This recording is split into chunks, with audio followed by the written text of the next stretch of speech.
The clock struck 12:30 at night. Deep within the suffocating darkness of Black Creek Forest, a bus carrying senior college students snaked its way back towards the town of Havenwood. The trip was over. Exhausted from a day of revelry, the students were lost in a heavy, dreamless slumber. Up front, near the rattling door, Mr. Albright and the bus aide, Silas, were snoring deeply, a rough, rasping sound that filled the stale air. The driver, Jedediah, fought against the crushing weight of sleep, his eyelids fluttering. Suddenly, a herd of wild boars materialized in the headlights' glare, forcing Jedediah to slam on the brakes. The bus groaned to a halt. After a few tense moments, the path cleared and the journey resumed. Not long after, a student named Elias, sitting alone just behind the teachers, blinked himself awake. Elias was 21, brilliant, but a loner, with no close friends to speak of. He felt a pressing need. "Sir, I need to use the restroom." Mr. Albright cracked an eye open, peering into the inky blackness outside. "Just hold it. Wake me when we're out of this forest, and I'll stop the bus." He shut his eyes again, instantly returning to his slumber. Elias stared out the window, his gaze lost in the endless sea of trees, waiting for the forest to end. Soon, the dense woods gave way to a desolate, barren landscape. He woke Mr. Albright. "All right, Jedediah, pull her over," Mr. Albright called out. As the bus hissed to a stop, he announced to the sleeping passengers, "Anyone needs to go. Go now. The next stop is Havenwood, and not a moment before." The announcement stirred Caleb, who was sitting in the back. Mr. Albright grabbed a flashlight and stepped out first, followed by Elias and Caleb, who went to relieve themselves behind separate bushes in the gloom. Elias returned quickly, but Caleb was still gone. Then a blood-curdling scream tore through the night. Mr. Albright and Elias sprinted towards the sound. Mr. Albright and Elias sprinted towards the sound. Just as they reached the spot, Caleb stumbled out of the bushes. "What happened? Why did you scream?" Mr. Albright demanded. "Nothing, sir," Caleb stammered, his face pale. "My sandal slipped. A thorn pricked my foot." Just as they were all about to reboard the bus, a motorcycle screeched to a halt beside them. The rider, his face etched with fear, stared at them. "You're not from around here, are you? Don't you know about this road? This road is haunted by the Fetch." Hearing that name, Mr. Albright scoffed. Yeah, we know. We're just leaving." They all climbed back onto the bus. As the engine rumbled to life, Silas, the aide, turned around. "Sir, what was that man talking about? What's a fetch?" "It's a ghost," Mr. Albright explained, a hint of academic condescension in his voice. "A malevolent spirit. They say the souls of those who die while traveling at night become the fetch. It traps travelers, you see. It makes them wander in circles, never letting them reach their destination. No matter how fast you drive, you always end up right back where it caught you. Or it leads you astray to a place of its own choosing." Jedediah, the driver, chimed in, his voice low and serious, gravely, "And the travelers are forced to roam all night, over and over. They can't escape until the sun rises. The sunlight saps its power. Some of my driver friends, they've been caught by it. They say the fetch only preys on the weary and the exhausted, because they're the easiest to overpower." "That sounds terrifying," Silas whispered, his voice trembling. "It's all superstition," Mr. Albright declared, waving a dismissive hand. "Nonsense. When a driver is tired, he gets disoriented at night. He loses his way. Ignorant people gave this confusion a name, the fetch." Elias and Caleb listened intently to the conversation, but Elias spoke up, his voice chillingly calm. "No, sir, the fetch is real, and some of them are lethal. My grandfather was tormented by one. He barely escaped with his life. Many of the accidents that happen at night, they aren't accidents at all. They are the merciless hunts of the fetch, the fear and exhaustion of the travelers. That's its strength. Like a predator, it terrifies them, chases them, and finally takes their lives. We only hear that they died in a car crash, but the real cause of death was the fetch." Caleb, from the back seat, snorted. "Don't listen to him, sir. His aunt is a writer. He probably heard these stories from her. And you know writers, they make things up for a living." "Caleb, Be quiet and go to sleep, Mr. Albright snapped. And with that, everyone closed their eyes, trying to find rest. But Elias remained awake, his eyes fixed on the darkness outside. The bus was once again deep in a forest, and then he saw it, an abandoned tea stall by the side of the road. But I saw that same stall in the last forest, he thought, a cold dread seeping into his bones. He realized with a jolt of pure terror that they were in the exact same forest they had passed through before the desolate clearing. He rushed to the front of the bus. Jedediah was driving in a daze, his eyes drooping. Jedediah, which forest is this? Huh? It's a forest? There are plenty of them on this route, the driver mumbled. No, we've come back. This is the same forest where the boars blocked our path. You must be mistaken, son. We left that place far behind. The argument woke Mr. Albright. What is it now, Elias? Sir, the fetch has us. It's caught us. We're back in the same forest. But Mr. Albright, like the driver, refused to believe him. Sir, if you don't believe me, then just watch. In a few moments you'll see an overturned truck by the side of the road. And just as he said, the mangled wreck of a truck appeared in the headlights. Everyone stared in stunned silence. Even the driver had to admit that Elias was right. The forest ended, and they found themselves back in the same desolate, barren clearing where they had stopped for the restroom. A collective wave of horror washed over them. Mr. Albright's face went white. Caleb rushed forward from the back seat, his face a mask of fear. The bus continued to move, and inevitably, it plunged back into the same accursed forest. They were trapped. They all knew it now. The fetch had them in its grip. It was as if the entire world had been reduced to this single looping road that led from the woods to the wasteland and back again. Desperate, sir, how do we get out of this? Silas asked, his voice shaking. I've heard you can't escape until morning.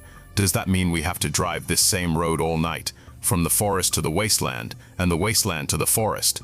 Why don't we just stop in the clearing and wait for sunrise? The driver suggested, his knuckles white on the steering wheel. I don't think stopping is a good idea, Elias said grimly. No, sir. My aunt told me that if you find a safe place, it's okay to wait. Is that all you know? Isn't there another way? There is, but it's not for now. Besides, if the fetch that has us is a weak one, its power will fade after a while, and we'll be released. The commotion finally woke the other teacher, Mr. Finch, yawning. Hey, what's going on? Are we in Clemency Creek yet? He asked, rubbing his eyes. They quickly explained the terrifying situation. The color drained from Mr. Finch's face. Suddenly the driver yelled, Sir, there's a village ahead. Everyone rushed to the front. A signpost emerged from the darkness. It read, Welcome to Clemency Creek. That's my village. Mr. Finch cried out, a strange mix of relief and confusion in his voice. But how did we get here so fast? It's a 6 or 7 hour drive from Black Creek. This isn't your village, sir, Elias warned, his voice low. It's the fetch. It heard you say Clemency Creek, and now it's creating this illusion to mislead us. But this is good. We should find a safe place here and hide. And what could be safer than my own home? Mr. Finch insisted. Sir, stopping in an illusion is incredibly dangerous. How can a trap be a safe place? What do you know more than me? I've been reading and hearing about ghosts since I was a child. You keep quiet. Jedediah, take the bus towards my house, Mr. Finch commanded. Jedediah, seeing no other option, followed Mr. Finch's directions. But as they turned onto his street, they saw a crowd of people. They were wailing, their cries echoing in the night. The bus couldn't go any further. The crowd was gathered right in front of Mr. Finch's house. A terrible premonition gripped them all. Mr. Finch stumbled out of the bus and pushed his way through the weeping mob. The others followed. They shoved their way to the front and saw a sight that froze the blood in their veins. On the ground lay 4 bodies, drenched in blood. It was Mr. Finch's wife, his children, and his parents. Their throats had been slit with a sharp weapon. Seeing his entire family slaughtered, Mr. Finch's heart shattered, and he collapsed, sobbing uncontrollably. Crying, "Who did this?" he wailed, grabbing a one-eyed old man from the crowd. "Who killed them?" The old man stared at him with his single cold eye, chillingly. "Today your wife took a knife, and she slit the throats of your children and your parents. And then she took her own life." "What? But why? Why would she do such a thing? You must have driven her to it. She was such a kind, sensible woman. Never, in all our years of marriage, I never once made her cry. And you're blaming me. You are the one who forced her. Here," the old man said, producing a blood-stained knife. "Take this. Atone for your sins by taking your own life. What will you do in this world alone anyway? Do it, or their souls will never find peace." A strange change came over Mr. Finch. It was as if the old man's words had hypnotized him. He took the knife, his hands trembling. Yes, yes, I will atone. I will give my life. The driver Jedediah lunged forward and grabbed his arm. It's desperate. Sir, what are you doing? This is the fetch. This isn't real. Your family is safe at home.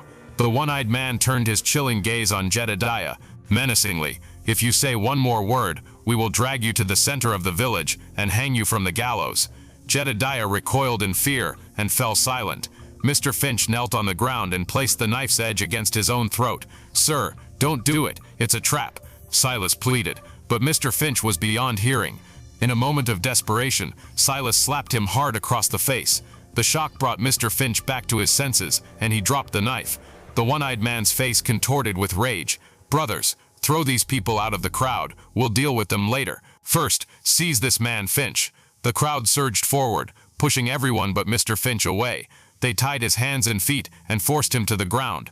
He begged for his life, screaming their names. Somebody save me. Mr. Albright. Silas. Please, save me. The one-eyed man raised the knife. With one swift motion, he slit Mr. Finch's throat, severing his head from his body. He picked up the head and hurled it through the air. It landed with a sickening thud right in front of Elias and Caleb. They screamed in pure terror.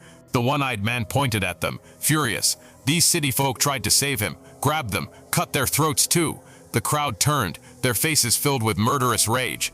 Just then, the blare of the bus horn cut through the chaos. Run, get to the bus, Jedediah yelled from the driver's seat. Elias, Caleb, Mr. Albright and Silas scrambled towards the bus, the mob hot on their heels.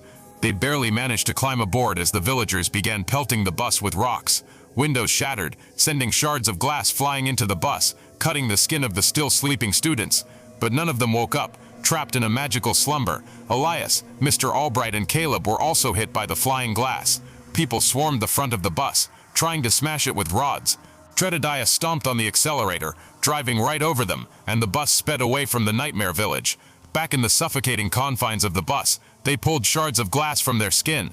The bus plunged once more into the eternal forest. The horror of Mr. Finch's death hung heavy in the air. Elias, what do we do now? Mr. Albright asked, his voice shaking. Ask him, Caleb spat. It's because of him that Mr. Finch is dead. We almost died back there. Be quiet, Elias snapped back. We tried to save him, but he couldn't control his own emotions. It's not my fault. So what now? What do we do? We have to keep driving until sunrise. No more stops. But there isn't enough diesel to last till morning. Jedediah cried out from the front. If the bus stops, we'll be prey for this thing. This fetch, it's more powerful than I imagined, Elias murmured. Today is a new moon. It must be a new moon fetch. My aunt used to say there are many types, but the most dangerous is the new moon fetch. It only comes out to hunt on the night of a new moon. It doesn't like to hunt one or two people. It preys on large groups of travelers. First, it finds the weakest, most tired person among them. It shows them its terror, and when they die of fright, it possesses their body. It then stays among the other travelers, misleading them, trapping them in its loop, until they are all exhausted. And then, it hunts them all. And I believe the fetch that has trapped us is a new moon fetch. And it's here, among us right now. A wave of pure terror silenced the bus. But, how do we get out? Jedediah asked. There is only one way now, Elias said, his voice grim. But it will involve bloodshed. The fetch is possessing a dead body right here in this bus. We have to find it and kill it. Its soul isn't strongly attached to the corpse. The moment we destroy the body, its soul will be forced out, and it won't be able to possess another body tonight. A new moon fetch can only possess one corpse per night. But, who is it? It can't be one of the sleeping students. It has to be one of us 5. But, we're all alive, Mr. Albright stammered. No, Elias said, his eyes narrowing. One of us is already dead. The fetch killed one of us and took over their body. After possession, the corpse looks and acts exactly like a living person, because the fetch uses its power to mimic life. Then who is it? Elias's gaze turned cold, and he looked directly at Caleb. A heavy silence descended. Everyone waited, their hearts pounding. Finally, Elias spoke, accusingly. It's Caleb. What nonsense are you talking? Mr. Albright exclaimed. Are you out of your mind? Just because your aunt wrote a few ghost stories doesn't mean you can just accuse people. Believe me, sir, it's Caleb. When he went behind the bushes in the clearing, I saw him staring at a shadow. When I started to move closer, the thorn pricked my foot, and I screamed. The shadow vanished. That's when it must have gotten him. That's when it took his body. Sir, we have to kill him now before he escapes. The accusation hung in the air, thick with paranoia. Silas, who was Caleb's uncle, stepped in front of his nephew protectively. They're furious. Watch your mouth. That's my nephew you're talking about. If anyone so much as lays a hand on him, I'll kill them. Sir, don't listen to Silas, Jedediah called from the driver's seat. I think the boy is right. We all heard Caleb scream from the bushes. He's telling the truth. The suspicion could just as easily fall on Elias, Silas retorted. He was behind a bush too. And what about Mr. Albright? He was out of our sight as well. Maybe the fetch got one of them. I'm alive, I can't be the fetch, Elias shot back. And Elias has been helping us this whole time, Mr. Albright added forcefully. Why would the fetch help us? You were right next to the driver, Silas, so it has to be Caleb. Sir, forget this man. Get the iron rod from under the seat and smash that thing's head in, the driver yelled. Caleb shrank back in terror, hiding behind Silas. Mr. Albright pulled a heavy iron rod from under a seat. Silas tried to stop him, but Mr. Albright shoved him aside and swung the rod at Caleb's head. Caleb dodged just in time, and the rod missed. As Mr. Albright raised it for a second strike, Silas grabbed it from behind, wrestled it from his hands, and slammed it into Mr. Albright's own head. Mr. Albright clutched his skull, blood pouring from the wound, and collapsed to the floor, dead. Jedediah, come back here quick. They've killed Mr. Albright, Elias screamed. The driver slammed on the brakes, stopping the bus in the middle of the forest. He ran to the back, snatched the rod from Silas's hands, and shoved him away. You won't listen, will you? Then I'll have to kill you first, he roared, raising the rod to strike Silas. But before he could, Silas grabbed a sharp piece of shattered window glass and plunged it deep into Jedediah's stomach. The driver let out a choked scream and crumpled to the floor.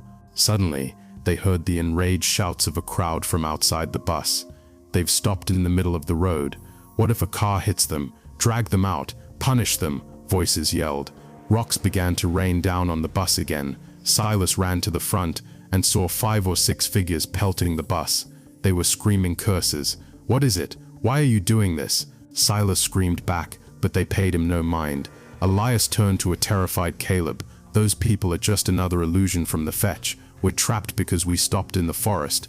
Mr. Albright and Jedediah are both dead, and we're still not free. That means the fetch is still among us, and in that fetch is your uncle. Caleb stared, his eyes wide with disbelief. No, that can't be. Ellie, it is Caleb. You saw how he killed them. He could have just injured them, but he murdered them in cold blood. Snap out of your love for your uncle and see the monster for what it is. The words hit Caleb like a physical blow. Caleb, those things are about to break through the glass and kill us. We have to get out of here. I'll drive the bus away. You need to distract that thing, your uncle, and stab it with this piece of glass. The fetch will die, and we'll be free, Elias said, pressing a shard of glass into Caleb's hand. But, can you drive a bus? My uncle owns a travel agency. I've known how to drive a bus for years, Elias claimed, before running to the driver's seat. He started the engine, and the bus lurched forward. Silas moved towards Caleb in the back. Elias focused on driving, his eyes glued to the dark road. Then, he heard a choked scream. Gasp! He glanced in the rearview mirror. Silas was clutching his throat, a piece of bloody glass in Caleb's hand. He had just killed his own uncle. Caleb walked to the front, his face pale but resolute. I killed the fetch. Elias turned to him, and then he began to laugh. The deep, horrifying laugh that didn't belong to him. His eyes glowed a hellish red, but Caleb froze, his blood turning to ice. What are you so surprised about? I am the one. I entered the bus back when the Boers appeared. I looked for the weakest, most tired traveler, and I found him, this boy, Elias. He was so deep in exhausted sleep. I woke him and showed him my true form. The poor boy died of a heart attack on the spot. I took his body instantly. Then I noticed you, half asleep, needing the restroom. And so my game began. I terrified all of you with stories of the fetch, because fear is my greatest weapon. I deliberately led you to that fake village to kill Mr. Finch. I pitted Mr. Albright, your uncle, and the driver against each other, knowing they would kill one another. And finally, I made you kill your own uncle with your own hands. That was my game, my hunt. You murdered the very man who was trying to protect you. What reason do you have to live now?" Tears streamed down Caleb's face as the crushing weight of his actions hit him. "Come, Caleb," the fetch hissed, its red eyes boring into him. "Sit in this driver's seat and crash this bus into a tree. Take your own life and the lives of all these students." The red eyes held a hypnotic power. Caleb was falling under its spell, just as Mr. Finch had. The guilt was consuming him. He was about to obey, but then he wiped his tears away and roared, "Uncle!" The fetch heard a sound behind it and turned. It was Silas, his face a mask of fury, holding the iron rod. He brought it down on the fetch's head with tremendous force. He struck it again and again and again, until the head was a crushed, unrecognizable mess. "Did you really think," Caleb said, his voice shaking with rage and grief, "that you're the only one who can play games? I knew it was you when I saw you smiling at the deaths of Mr. Albright and Jedediah. You couldn't hide your joy. Then I remembered everything, how you deliberately misled us, how you were responsible for Mr. Finch's death, how you framed me, and how you turned everyone against each other. And then the final lie, you said your uncle owns a travel agency. But everyone at college knows Elias's uncle runs a hot dog stand outside the campus." Caleb took the iron rod from his uncle's hands. He stared down at the mangled corpse. "Now you can wait for the next new moon to hunt again, because tonight you became the hunted." He brought the rod down one last time. A black smoky form was ripped from the body and shot out of the bus into the night. As the entity vanished, the students all began to stir, waking from their deep slumber. For the first time, a new moon fetch had been defeated by its prey. High above the bus, the black smoke writhed in agony, letting out a final silent scream as it dissipated. Its cycle was broken. When a fetch is defeated by a human, its existence ends and it finds a final tormented release. Eerie music transitions. Story 2. The Passenger. It was the dead of night. A car filled with 4 young friends, Cole, Wyatt, Brianna, and Mason, tore through the winding roads of Whisperwind Pass, the stereo blasting. They each held a bottle of soda spiked with liquor, and they were drunk, lost in the moment. Suddenly, Cole slammed on the brakes. The car screeched, jolting everyone forward, the alcohol's giddy effect vanishing in an instant. Gasp. "Cole, what the hell? Why'd you brake so hard? Is everything okay?" Brianna yelled from the back. "I think the trunk's open." "Mason, go check it." Cole slurred. "Nothing's wrong, you idiot. I was just messing with you." Cole laughed. "It's his birthday. He deserves to be messed with. If you're feeling so funny, then pull over. I'll drive." Brianna snapped. "I think you're wasted, Cole." "Hey, Brianna, shut up and sit back. I told you, I was just kidding." "Mason, get back in the car." Mason got back in, and Cole started the car again. "Dude, you hit the brakes at 100 miles an hour, Mason said, his voice shaky. "If we'd gone off the side of this mountain, we'd be ghosts haunting these valleys right now. Please just pull over at a lodge or something. We can leave in the morning. What's your problem now? You guys don't get it, do you? You're all drunk. You're not in your right minds. It's not safe to be on this long drive, and you don't even know anything about this highway." Mason pleaded. "Dude, we're going to celebrate your birthday. Don't ruin the fun." Wyatt chimed in. "Fine, tell me, what's wrong with this highway?" Cole challenged. "I told you, this road isn't safe. The locals here say that accidents happen on this mountain all the time at night. What's so special about that? Accidents happen on every road." "Yes, they happen everywhere, but here, the reason is something else. Just turn the car around and let's go back." "Well, now you've challenged me, buddy. This car isn't stopping now," Cole said, shifting gears and pressing the accelerator. The car once again flew down the highway.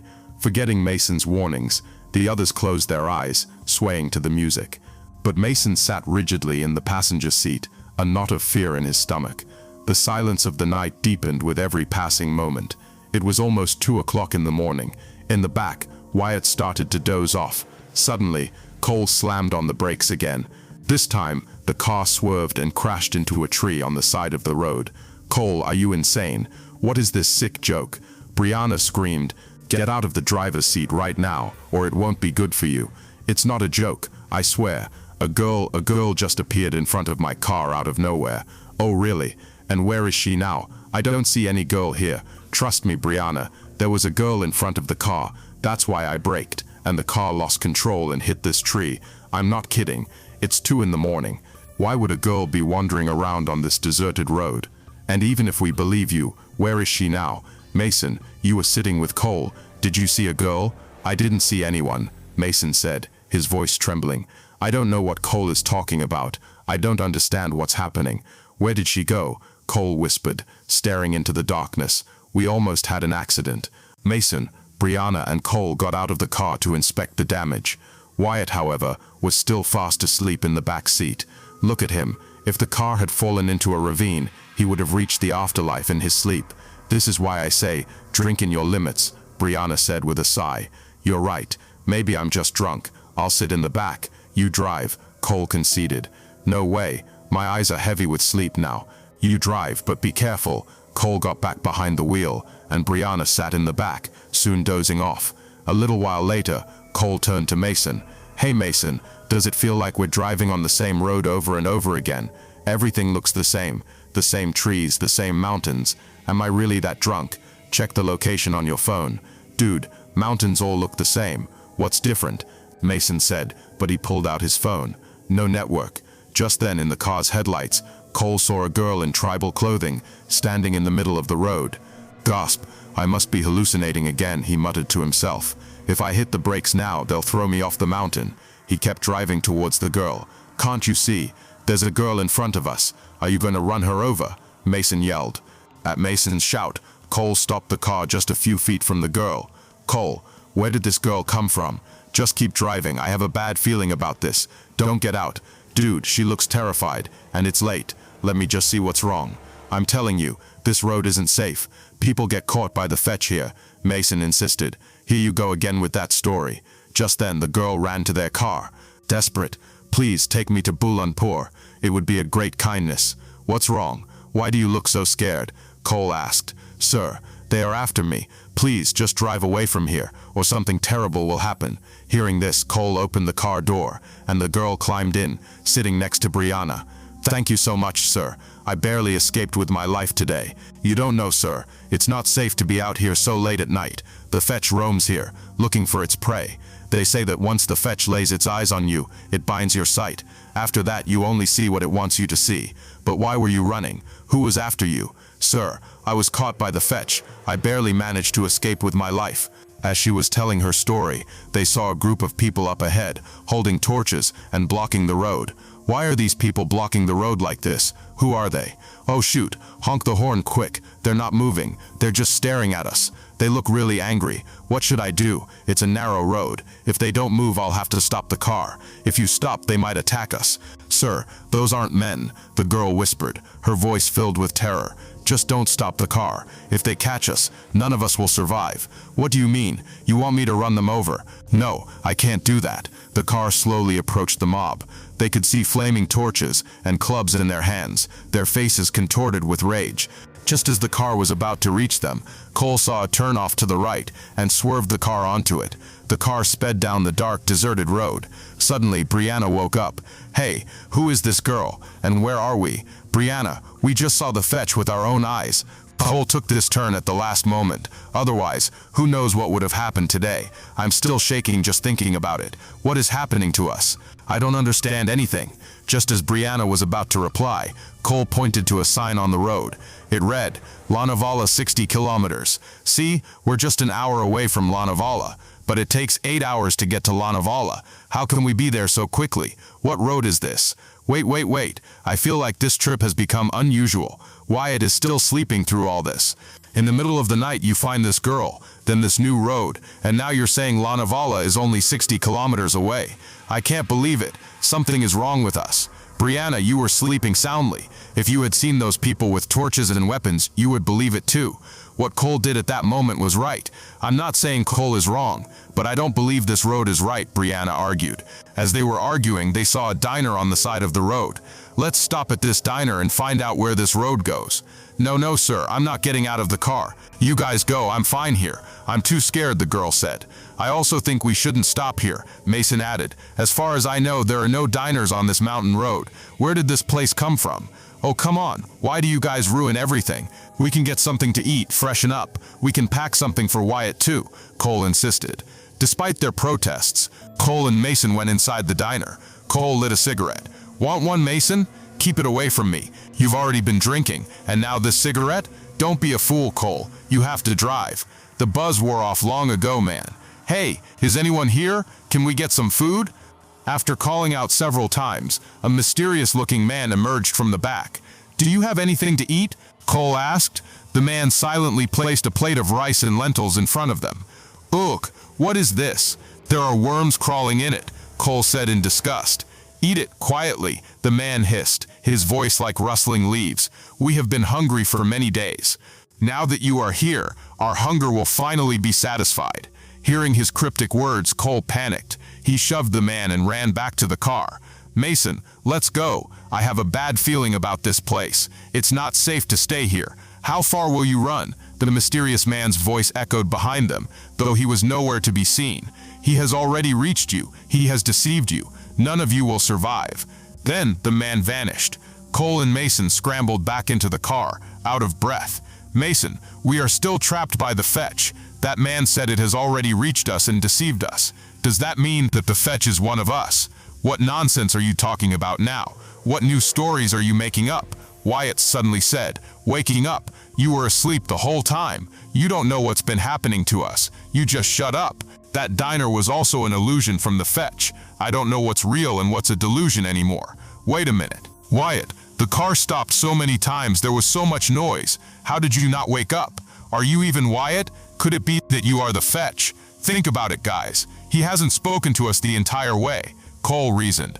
Are you guys crazy? Brianna shouted. I think this girl is the fetch. Girls don't wander on roads at midnight. Ghosts do. If you ask me, we should push her off the mountain and get rid of her. After that, everything will be fine. Don't be crazy. I won't let you do anything to an innocent girl, Cole retorted. I think Mason, sir, is the fetch, the girl whispered. He's the one who was pushing us to go to the diner. This is all his trick. Enough, all of you. What is this drama? I don't want to die yet. First, I'm going to take care of this girl. Brianna screamed, lunging at the tribal girl and starting to choke her. Seeing this, Cole stopped the car and tried to pull Brianna off. I won't let my friends' lives be endangered for this girl, Wyatt yelled, grabbing an iron rod from the car and striking the girl on the head. What have you done? Cole gasped. The problem is solved. Now throw her body out of the car and let's move on. As they were dragging the girl's body out of the car, they saw villagers with torches running towards them from the other direction. Those are the same people the girl called the fetch. That means the fetch is still around us. Let's get out of here. They all scrambled back into the car in a panic. Look, there's only an hour until sunrise. Whoever the fetch is among us, it will take us all with it in the next hour. We need to figure out who it is and finish it, or none of us will survive. Calm down. Whatever this is, it has destroyed our ability to think. We are in an illusion.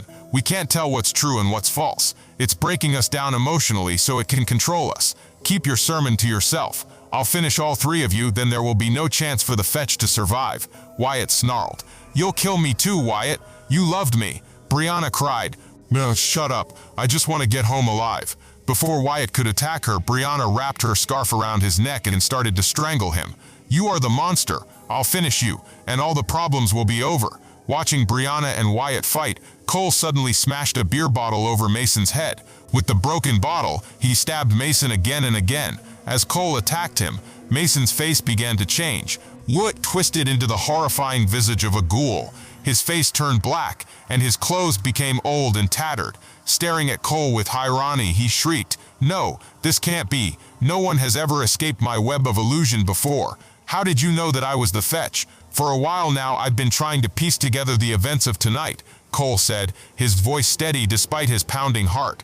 You knew we were going to Lonavala for your birthday. You came with us happily, but as soon as we started on this mountain highway, you started acting strange. First you told me to turn back several times, even though you knew there was no U-turn for another 10 kilometers.